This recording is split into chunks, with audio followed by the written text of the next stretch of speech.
Good Tuesday morning to you, friends. I'm on fire this morning. I'm moving super quick here. Getting Rosie's lunchbox ready here.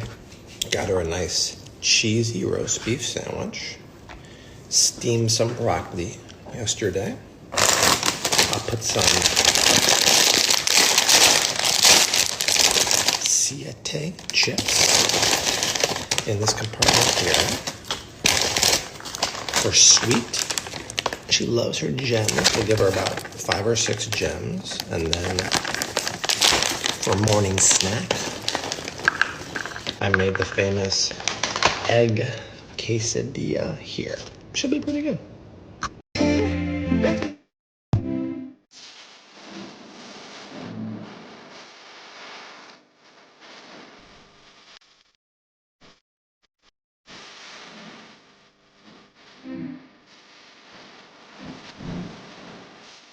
Folks, there she is, the birthday girl. Good morning. How's you feeling today? Oh, I'm feeling all the emotions. It's gonna be a good day like always. We're gonna celebrate Leilani's birthday. We're gonna make some recipes. I wanna make a video for those banana pancake muffins that I made for Rosie yesterday morning. But first, it's back to school season. So I wanna break out some Not Bobby approved fruit snacks, the bag of cane sugar, and the scale to show how much sugar is in these nasty snacks. This is borderline crazy, my friends. It's a tiny fruit pack there, but it has 8 grams, which is exactly 2 teaspoons of cane sugar. And when you see how small the serving is and how much sugar is in there, it should not just make you mad, it should make you furious, because that sugar actually is corn syrup, then sugar. And by the way, even though there is real fruit in here, it has artificial flavorings derived from crude oil, artificial coloring derived from petroleum. This is insane, and kids have this in their lunchbox. Bad news. I've got all the ingredients out for those banana pancake muffins, but unlike this weekend, we got to add protein, right? So I'll supplement a little bit of the paleo flour mix with a scoop of the protein. Folks were asked after I posted the recipe if they don't have like a gluten-free purpose mix like I have there, can they use almond flour? Absolutely. Coconut flour? Absolutely. Just make sure the consistency is like a pancake batter. These are gonna work, my friends. They're gonna be lovely. And we have breaking news at Leilani's desk. What's going on over there? We have the 2 newest recipes that videos are not even out yet, but the recipes are already on the website. Oh yeah, lots of people wanted that. Go for it. Lots of people wanted that. Go for it. Lovely. So many recipes. Scroll. We have over 100 recipes using our products. Check it out. Explore. The blog is a great place to play around. Dunzo. Garnished just like the other day. Desi just got back. She said, oh, that's the same. We said, no, they're different because they have lots of protein in them. Isn't that great? Oh my God. It is like a pancake. It's like a pancake. I think we stumbled upon something really, really genius. And you can meal prep it. Grab that on the road. Ooh, that's coming to the blog very soon, my friends. And don't sleep on the Blueberry Bobby approved maple syrup. There's been a disturbing video and videos going around online telling folks to do what to grated cheese? Rinse it. To rinse it, because when you rinse it, you rinse off all of the cellulose and nasties here.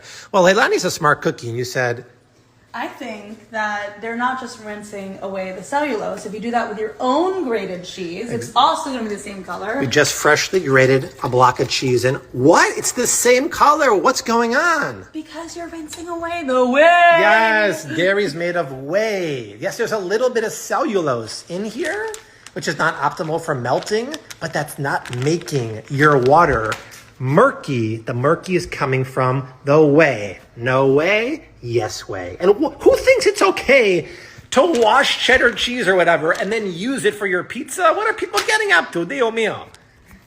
And we just poured all the water out of the grated one from the packet. And the white stuff here, that's the cellulose. Cellulose and potato starch.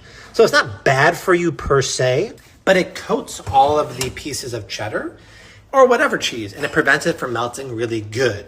But when you empty out the whey one here, yeah, it's murky. Oh, look, there's no starch at the bottom. That's just cheese and residue. Big difference. Well, I made a major boo-boo today, folks. I didn't secure Rosie's bento box well enough, and the pink tahini sauce spilled over here. and it coated the chocolate chips, and she didn't eat them, and she asked her teacher what she can do to save it, and there wasn't much to do. At least she ate the sandwich, but I didn't know you have to press down in between. I just pressed the edges, but I guess the more you know, the more you grow. And she ate half of her cheesy quesadilla egg. Well, lots of folks are messaging me saying, Bobby, did you see the blog article showing heavy metals and protein? And it said yours are a little high in cadmium and lead. And you know what I say to that? This blogger here said that my chocolate protein had 1.58 micrograms of lead per serving.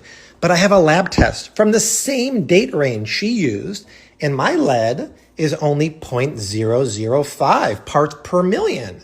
And when you convert parts per million to micrograms, wait a second, you only get 0.28 grams of lead per serving. But wait, she said it was 1.58. And she said I have 5 micrograms per serving of cadmium, but my test for cadmium only shows 0.051.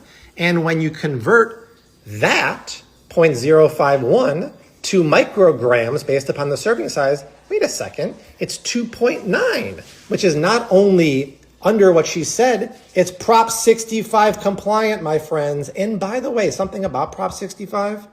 According to the state of California, a serving of asparagus, avocado, and green beans and strawberries would have more lead than Prop 65 allows, making them unsafe for consumption in California, which is totally kooky. My numbers, by the way, for this chocolate batch are completely Prop 65 compliant. But cocoa is a tricky one. Sometimes it does have a little more cadmium or lead, but it's still totally safe with international standards, but maybe that batch is slightly elevated for Prop 65. But it's still safe. And you know what? Months ago, I'm not going to show you the brands, but I tested 11 brands of top-tier chocolate proteins. Mine's the first one here. Cadmium 0.51. Well, look, a lot of other ones are the same, if not lower, but some are way higher. Some have more lead too. So in summary, like I always say, nobody takes ingredient quality and ingredient safety more seriously than us. If you ever have a question, send us an email. We'll let you know everything, including the lab test. And remember, do not get fear-mongered into things like Prop 65, because once again, if you eat a handful of strawberries or green beans, you're way above the level of lead than is allowed under Prop 65, which is totally crazy. Look how beautiful the color of that grass-fed meat is and the marbling from the Wagyu breed. Love it. Could eat a steak every night of the week, my friends. I'm going to season it with some Celtic. I found the Celtic salt on Thrive Market. I ordered 2 of them. Tried to order 4, but it kept me out at 2. There's a limit on here. Grilled zucchini, done. Easy salad with creamy vinaigrette, done. Greek herb olive oil. That on there with balsamic reduction is going to be great. Steaks have 2 more minutes to rest with a knob of butter on top. Gives my wine a chance to breathe. This is probably one of my favorite reds I've had so far. It's from Dry Farm. But check this out. It's a French Cab Franc, 0.4 grams of sugar in the entire bottle. Bobby approved wine. Dry farmed, no chemicals in the vineyard, no chemicals while making the wine, no added sulfite, no added colorings, and delicious.